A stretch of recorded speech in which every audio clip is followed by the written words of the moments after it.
the story behind it is that we were managing a property for a special servicer, and we had been given first right to buy it before they took it out to auction, and we had leases working with 3 major tenants, and so we were gonna kind of talking about should we go find equity for it, and so I was like, well, I'll just call groups and see if it makes sense. We had a financial package put together. At this point, I was doing none of it, and Steven was kind of the one going out to find capital. I just Google Oklahoma private equity. It's like, okay, they'll understand Norman. They know the college town. I ended up calling. Braden picked up, sent him over the deal. So yeah, we're interested. I didn't hear back from you on it. And then it goes to auction, and then you reach out back again for the deal, and you're like, you guys still like going to go forward? It's like, well, we had another investor that was with us up to a certain point, but if they goes past it, we might be a player for working with you. Nothing really came from it, and then you guys were watching the ticking time on the auction. And what did it get up to? I'll never forget. I was in an interview at 68th and Lewis in Tulsa, and at apartments we owned. Oh my gosh! And we were just watching it, and I think we could have bought it for like $10 million, $8 million, and it went for like $16 million.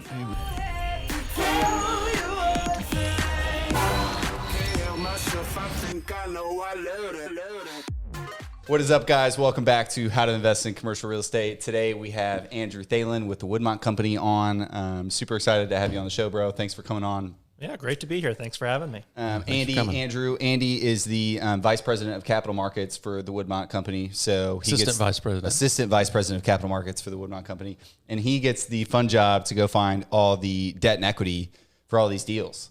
Which I'm sure hey, here's a deal, go find debt and equity. Is that pretty much how's it go? Or walk us through? At times it feels like that. So I'm involved with the entire process from when we choose a site to running all the numbers for it to figuring out, is it a viable option?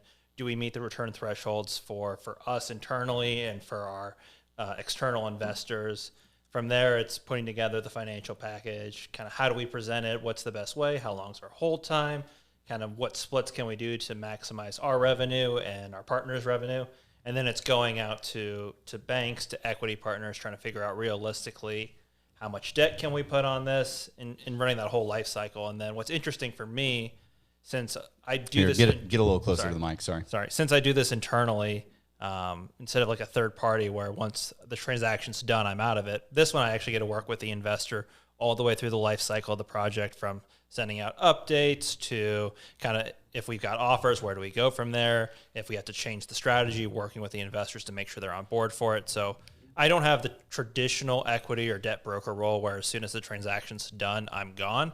I get to work with it for the entire life cycle. Yeah, you do, because we've worked with you on a few deals now, and we hear from you from day one, and then we're getting updates from you until the project's basically completed. So, which from my perspective is the preferred way to do it. Yeah. Yeah, I'd rather have one guy to go to, one girl to go to. How many deals did you find equity for this last year? This year so far, I've done 4 that have closed. I've got a fifth, 5 and 6 committed, and then I should be hearing, and I've got 2 lenders also committed, and then I've got probably about another 3 or 4 deals, which I should hopefully find out if will be committed this month. That's not bad coming out of COVID. And is that a normal rate for you? Is that more? Is that less because of COVID or what? This is more. I kind of got into the role 3 years ago, and I kind of got into it by mistake. I was never hired to actually do this job. I just kind of fell into my position, and I've loved it, so I've just kind of taken off with it. Yeah, did you get an initial list of high net worth or maybe Woodmont investors that you go to? What was the beginning when they said, hey, we need you to raise some equity? Well, I was never even told I need to raise equity. It was we were hiring. Well, you were never even told you needed to raise equity. This was just somebody else's job, and you're just like, hey, I got some money.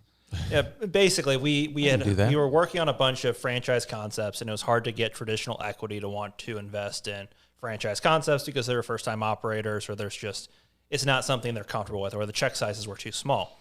So we had hired a couple of outside groups to go and raise capital, and we had done some fundraising online through Real Crowd. And I essentially told Steven, the chairman of the company, hey, I think I can do a better job than who you're paying to raise money. You mind if I give it a shot? And he's like, sure, go for it. Like, it doesn't really affect me that much. So after that, I just Googled, JV equity partners or real estate private equity. And I closed awesome. 2 deals with a private equity company out of Chicago. How much money? How much private equity did you Google and get? My first year, I did probably $5 million. And that was Googled $5 million into your pocket. Yeah, basically. Well, not into his pocket, but into the deal. Yeah. So it was just cold calling, and real estate's great because a lot of people are very susceptible to getting a cold call. They think that people aren't above them to listen to what you have to pitch, and if the numbers make sense and the company's track record makes sense, it's a lot easier. Yeah, you did have Woodmont. That was probably a plus. Yeah, and They getting get their name. But man, I love the cold calling because it's something that I am not any good at. Yeah, It sucks. Yeah, It's a certain unique type of person that can be really good at cold calling, especially when they're asking for money. Yeah. And so I got to applaud you on that. That's really cool. Is that how you found? How'd they find Precision? Did you Google us? Yeah. We had a shopping center that was in foreclosure that we were managing for. That we should have bought. We definitely should have bought. Yeah. For those that are Who listening, said no on that, by the way? For those that are Who listening, said that we shouldn't have bought that deal? well, yeah, Andy tried to bring us a deal that we didn't know for sure, but we found out later. We know for sure now. We know for sure now that it would have made us about $7 or $8 million in about 6 months. 6 months. Less. But the problem was we had just put a bunch of money into another deal. We don't want excuses. We don't want Yeah, excuses. we don't want to hear excuses. So anyway, that's what he tried to bring me, and I didn't take advantage. So yeah, the story behind it is that we were the specials. We were managing a property for a special servicer, and we had been given first right to buy it before they took it out to auction. And we had leases working with 3 major tenants, and so we were gonna kind of talking about should we go find equity for it. And so I was like, well, I'll just call groups and see if it makes sense. We had a financial package put together.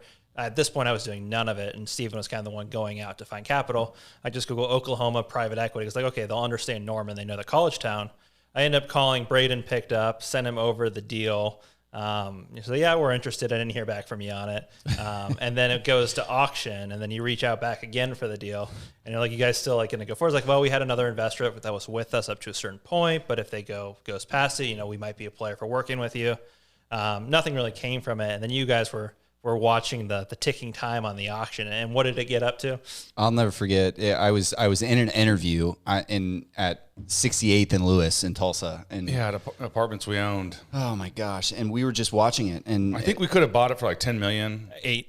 $8 million, and it went for like $16 million. it hurt. It was at the end of it. I mean, I was pissed. Yeah, I really was mad. pretty upset too because what did we talk about earlier? The deal of the decade comes along once a week. Yeah, but that was And we just didn't grasp it when it came. So And that was one we could have made happen. It was impeccably bad timing. You just closed a deal a few months prior off a big 1031, but we could have we could have made it happen, and we didn't. So, but it's a cool story that you're finding equity by Googling and calling and pitching. I need to take lessons actually because I need to get better at raising equity. And then we called you for a cons deal too. Yeah, and I was ready to invest in that. Yeah, and I forget what happened with that one, but that one ended up being a pass. So when we were getting ready to roll out the Kitty Academies, I was like, okay, I talked to Braden. They were interested in a cons deal. It's a triple net type of deal.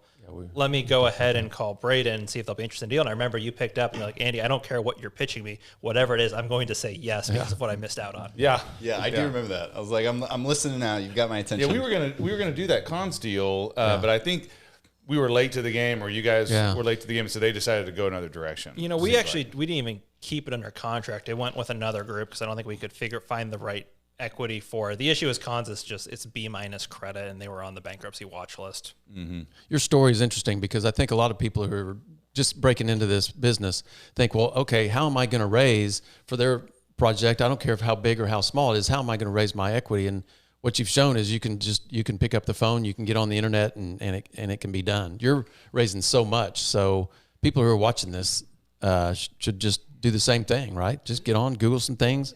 And if your background numbers and emails isn't enough, right? You don't have the history. Then you're like we've talked about before. You partner with a company that does have some history, and then do the Googling and the raising. Yeah. I guarantee you, if you want to get into a deal with me, and you say, "Hey, I've got a deal. I need to use your experience, but don't worry, I'll help you bring the equity." Yeah. We're a yes. Yeah. And then maybe I'm going to take some of that deal, but after you do 1 or 2 of them, you're not going to need me anymore.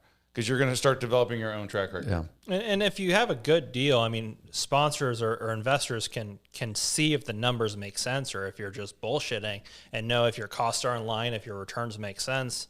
And at that point, if you're pitching a real deal, people will sometimes take a chance on you, even if you don't have the notorious background because you at least show that it's a real deal and you're not overselling. Yeah. Yeah. Yeah, if they're experts or they're a private equity group, they're going to know what makes sense. Right. Yep. Probably more than me or you do. So that's a good point.